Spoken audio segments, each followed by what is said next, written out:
Salve, salve galera!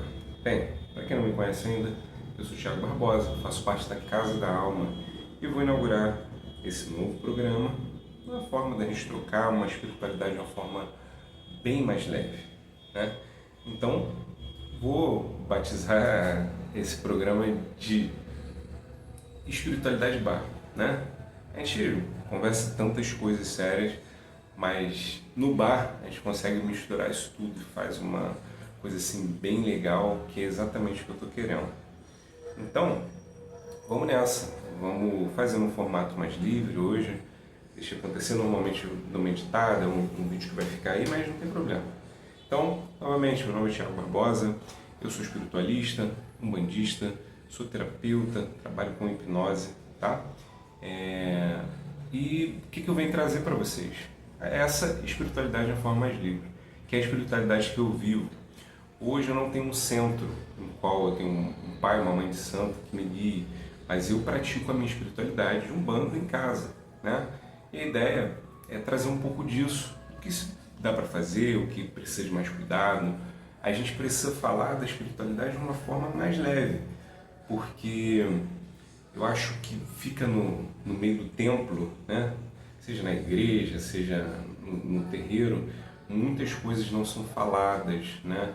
Muitas coisas não são estudadas, então às vezes a gente sente um pouco dessa necessidade de saber mais. E minha ideia aqui é compartilhar o que eu aprendi na minha caminhada até aqui, né? Já tenho alguns anos aí na espiritualidade.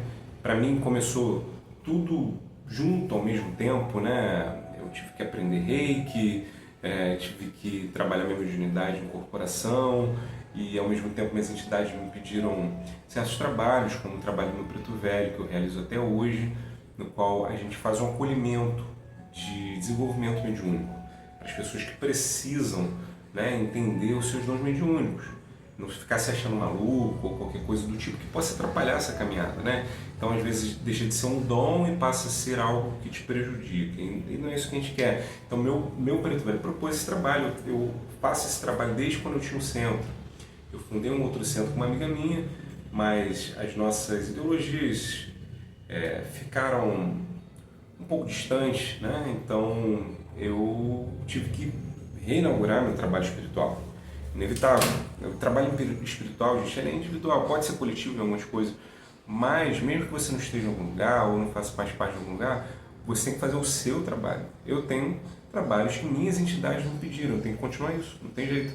Pai Benedito de Aronda me pediu para fazer essa sessão sempre. Então, ano que vem, a gente pretende ampliar essa sessão, né? Que é muito boa, já fazia nesse outro centro na qual eu fazia parte, e agora estou fazendo de uma forma mais diminuída, né? Porque a gente tem um espaço que é um espaço bom, uma sala grande, que eu dedico para fazer esses trabalhos, mas ainda assim a gente tem algumas limitações. Eu não posso trazer muita gente para cá, porque é dentro do meu apartamento, né? E tudo mais. Mas está fluindo. Aos poucos a gente está trazendo mais essa questão espiritual. A Maria também, que é minha companheira, a gente está fazendo o desenvolvimento dela, ela também tem trabalhos para desenvolver com a entidade dela. Então, assim, na vida, gente, isso é muito particular, né? Você não depende de um lugar, de alguém para te falar o que você tem que fazer. Só quem vai te dizer o que você tem que fazer é a sua entidade. Isso que é importante, a gente trabalhar para entender a nossa espiritualidade. Em que sentido? Para a gente poder ter esse diálogo sincero, igual a gente está tendo aqui, né? Então eu consigo conversar com as minhas entidades, uma técnica em que eu criei, né, através da sabedoria do Pai Benedito de Aronda, que é meu Preto Velho. Ele pediu para que eu escrevesse um livro. Inclusive tem esse livro disponibilizado de forma gratuita. Aqui nas plataformas aqui é só entrar lá no link e baixar. O que esse livro vai falar? Vai ensinar a como se comunicar com os guias espirituais através de meditação, em que você consegue entrar no estado alterado de consciência, no estado meditativo, e você consegue falar com uma outra consciência. Então eu tento sempre trazer isso de uma forma bem didática e simples, porque o que não pode é ficar dúvida, né? Às vezes a gente fica com dúvida em coisas assim que são importantes. No meu início, eu tinha dúvida com muita coisa, assim, sabe? ficava preocupado com tudo, achando que um espírito mau... Acho que isso é uma dúvida bem comum, né? A pessoa acha que vai o espírito do mal enganar ela, fazer as coisas e tal, e a gente passa a ter acesso a certos poderes, né? Mas, não diria poderes, mas a gente passa a desenvolver esses dons mediúnicos e a gente tem um olhar diferente sobre a vida. Então a gente tem que saber usar isso de uma forma coerente, ética, né? A gente vê que em muitos lugares, às vezes, falta isso, né? Isso é ruim porque atrapalha, né? As pessoas querem fazer um trabalho sério e a espiritualidade ainda é muito mistificada, né? Muita gente, às vezes, não se adapta ao formato como é apresentado aquilo ali, né? Você tem que entender o seguinte: qualquer lugar onde tem religião vai ter espiritualidade também, faz parte, em qualquer lugar, tá? Na igreja, no terreiro, na mesa lá de Kardec, né? Qualquer lugar você vai ter a espiritualidade presente, porque a espiritualidade é nós, está em nós, entendeu? Estou com dificuldade de mexer isso aqui, mas vou acertar. Beleza, agora ficou melhor, só ficou um pouquinho torto. Gente, é isso, faz parte aqui, ó. De vez em quando vai ter esses empecilhos, mas a proposta que é essa: vamos falar da espiritualidade mais livre, conforme for falando um pouco mais de mim, né, das minhas experiências e tal.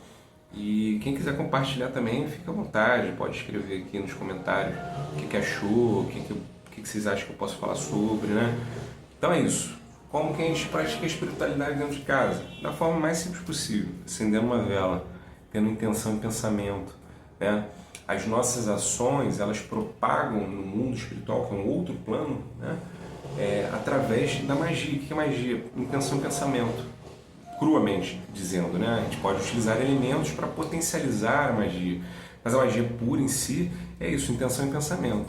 Muita gente fica nessa assim, a gente faz a live de tarô toda terça-feira às 8h30 lá no TikTok, e a galera pergunta muito, né? Questões assim, se fez trabalho para mim. Isso é muito delicado, dá para ver no tarô? Dá para ver em qualquer oráculo, você consegue ver isso. Mas acho que a pessoa tem que fazer uma reflexão mais profunda, perceber certos detalhes na vida para ver se realmente ela está com alguma magia em direção a ela. Porque às vezes é só inveja no trabalho, entendeu? Ninguém fez a magia lá, né? Pegou os elementos, fez a macumba, que é popularmente dito. Ninguém fez isso para prejudicar você, mas aí você fica, minha vida não está andando, o que é isso? Fizeram coisa para mim. Gente, velho é caro, elementos são caros, as pessoas não fazem isso à torta direita. Embora eu reconheça que há muita gente que faz amarração aí à torta direita. Mas o que eu quero dizer é que isso pode ser simples, pode ser só uma intenção e pensamento. A inveja no trabalho é uma coisa, né? que é isso aí, que te prejudica de uma forma que você não tem ideia e você tem que lidar com aquela energia o tempo inteiro. Como que você faz, né? Existem certas formas de você se proteger. Você pode, por exemplo, ter o seu Exu e sua pombagira firmado, né, na sua casa, você acender a vela toda semana e dedicar suas energias. Isso já é algo muito bom a se fazer. Você pode ter um amuleto, né, que é algo, uma pedra ou uma coisa que você possa colocar intenção e pensamento ali sempre, entendeu? Então a gente tem que ativar esses elementos que a gente utiliza. Tudo, gente, existe, tipo, costumo dizer sempre sobre as pedras, por exemplo, né? As pessoas utilizam as pedras. As pedras têm seus efeitos sobre nós? Tem. Eles são seres antiguíssimos e eles têm propriedades que definem ele com uma cor e um formato que a gente está vendo. A gente se acha superior àquilo ali, mas é um ser. Ele tem a sua plenitude em outros planos. Existem muitas coisas complexas ali. Então a pedra ela vai te beneficiar? Vai, se você pedir, entendeu? Tipo, a gente toma chá, a gente faz remédio. A base de todos os remédios são ervas, né, e alguns componentes de animais e tal. Então, tudo vem da natureza, você só tem que saber utilizar e saber pedir. Quando você vai ativar os elementos da natureza, como uma pedra, um vegetal, você tem que saber pedir para que ele te ajude. Quando você tem uma religião, você entende que aquela energia ela vai ativar aquilo ali, magicamente e de forma divina, né? Porque você está em um contato com o divino. Mas você pode fazer sozinho.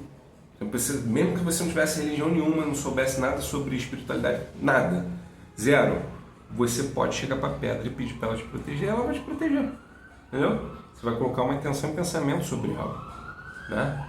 E aí, essas coisas vão ficando mais complexas, né? Tem entidade, aí eu vou falar um pouquinho das entidades, né? Como que a entidade trabalha? Igual a gente aqui, só que ela tem uma outra visão, ela está do outro lado.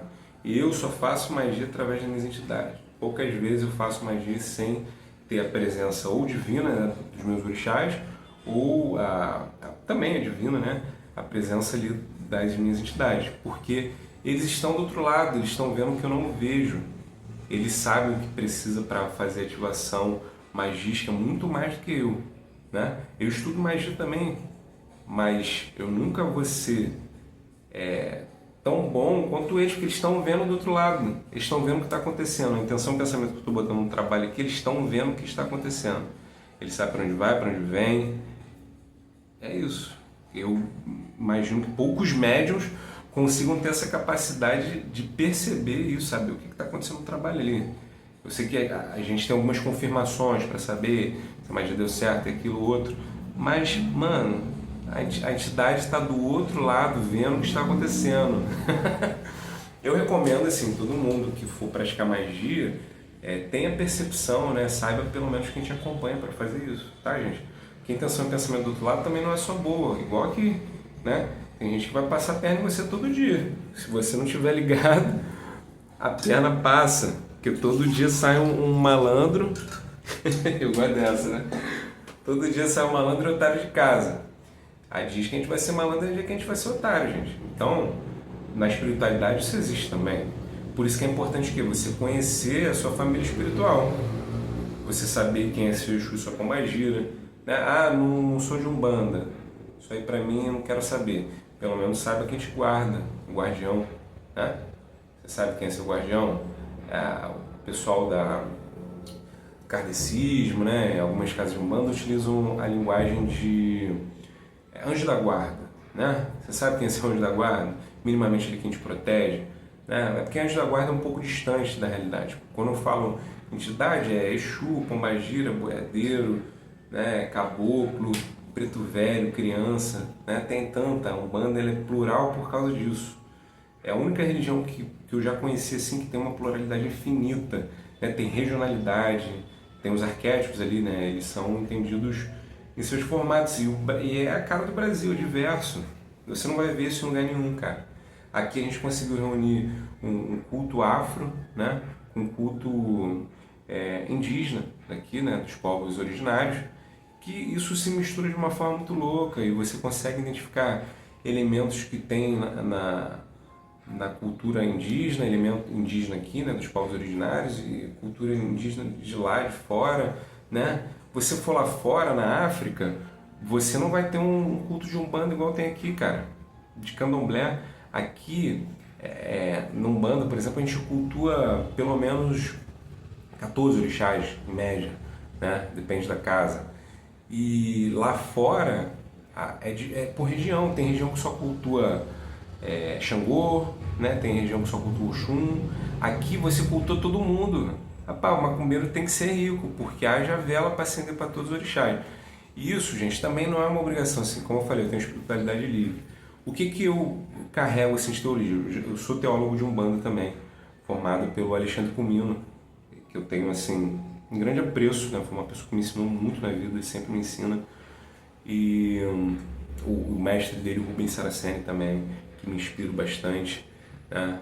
E faço essa troca de conhecimento importantíssima, sabe? Eu trago para minha linguagem, traduzo para a linguagem das pessoas. Eu acho que o meu potencial assim é fazer isso, né? Traduzir. E eu vou fazer isso aqui sempre. Vou estar aqui sempre para falar disso. Então, gente, a Umbanda é muito diversa. Mas não quero ser um bandista, não tem problema. Você pelo menos tem que entender a sua mediunidade, né? Porque tem muita gente que é católico ou crente, né? Evangélico, pentecostal, e a pessoa fica com aversão a isso, mas aí a pessoa vê espírito. É complicado, porque você vai ter que lutar com sua criança o tempo inteiro, gente. Não é demônio, né? Demônio é uma palavra, né, uma expressão que a Igreja Católica criou para realmente demonizar, né, a religião dos outros. A gente tem que parar com um pouco desses preconceitos, entendeu? Para entender a espiritualidade, primeiro tem que estar de cabeça aberta. Hoje eu estava lendo um livro do Comino, aliás eu recomendo bastante, que é não sei se é espiritualidade visceral, acho que é isso, depois eu vejo ali.